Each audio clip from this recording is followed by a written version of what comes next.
Welcome back, and joining us for a look at the day's market moving news is Nick Kunze from Sanlam Private Wealth. Thank you so much for your time, Nick. I won't be asking about Paul Hanratty getting an extended term as CEO, but I will ask you about what is happening in the market. So we have seen the JSE coming back into green territory after a flat finish yesterday. Those US markets also, well, actually quite mixed. The S&P 500 did clock a fresh record, and those European markets are buzzing over there. Is it all to do with the ECB?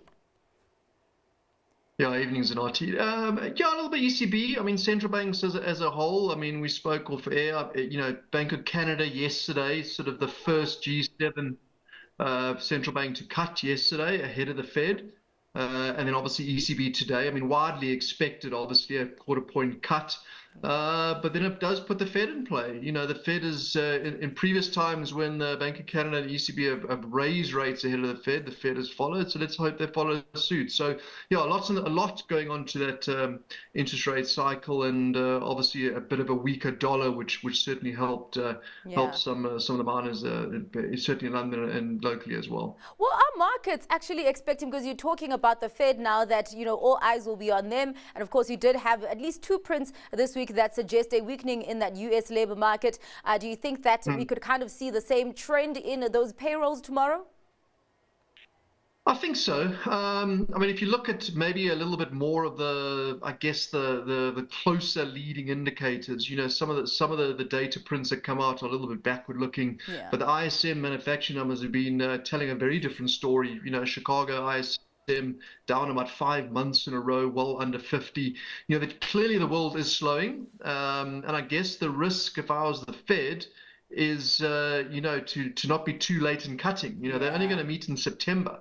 So that's still a couple of months away when the rest of the central banks are already starting the interest rate cut. So let's hope it's not too late.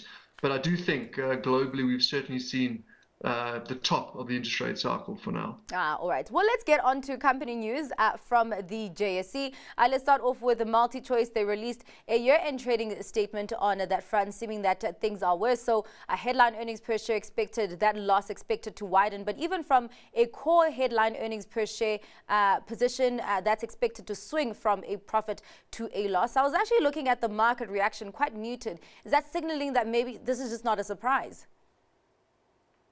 Yeah, I think that, they're going into, well, first of all, you've got a little bit of risk, obviously, takeover M&A premium built into the stock at that 125 level, so it's not going to budge much.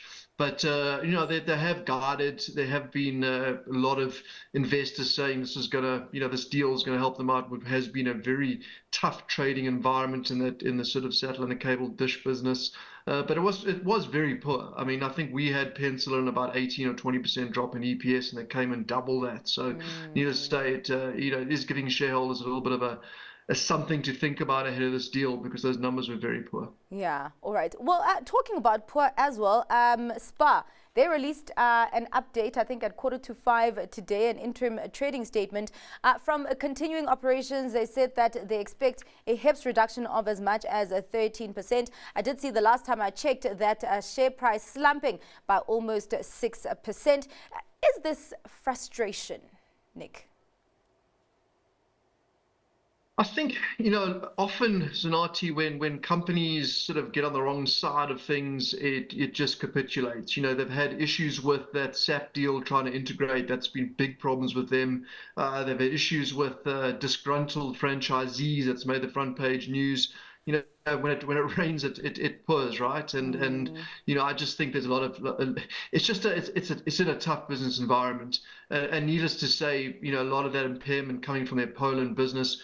We know with South African companies, the minute they go offshore, you've got to tread very, very carefully, and not a great result. As you said, it was pretty much flat going into the afternoon session. As soon as that number came out, it did get knocked quite heavily. A very interesting move, Nick, that I saw today outside of the trading statements and results, that a specific asset manager, Lazard Asset Management, actually increased its holdings in both Life Healthcare and Bidvest today. So just your thoughts on one of those, Life Healthcare or Bidvest. I think you have chosen Bidvest as a stock pick before. Just before we get to your actual stock pick for today, any thoughts on that? They were quite busy today.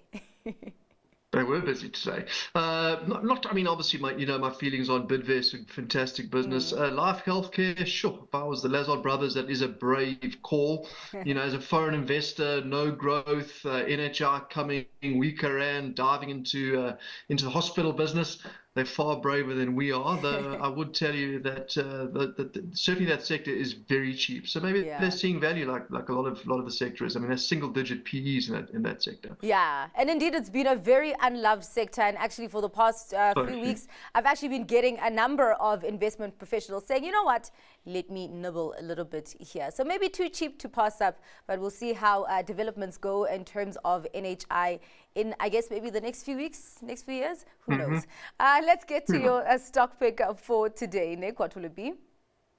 Yeah, a simpler answer. So stock pick for me is going to be Anheuser-Busch for a number of reasons. First and foremost, with the interest rate cycle looking like it's topped out, you expect those rates to drop. Anheuser-Busch has been a little bit under pressure at the start of the year. That was because of the amount of debt they're carrying. This is going to help them. And also anticipating the Fed coming in September and cutting, that should lead to a weaker dollar. More than 70% of Anheuser-Busch's income is from emerging markets, which really does like that weaker dollar story. So a little bit more of a play on that dollar and global currencies. And stock, I think, it hit a half of the year, I think, shortly, about $1,200 a share. So I still think there's legs in it going into the year end. All right. Well, thank you so much for your time and for your insights on what has been moving investors' money today, Nick. That was Nick Kunze from Sanlam Private Wealth.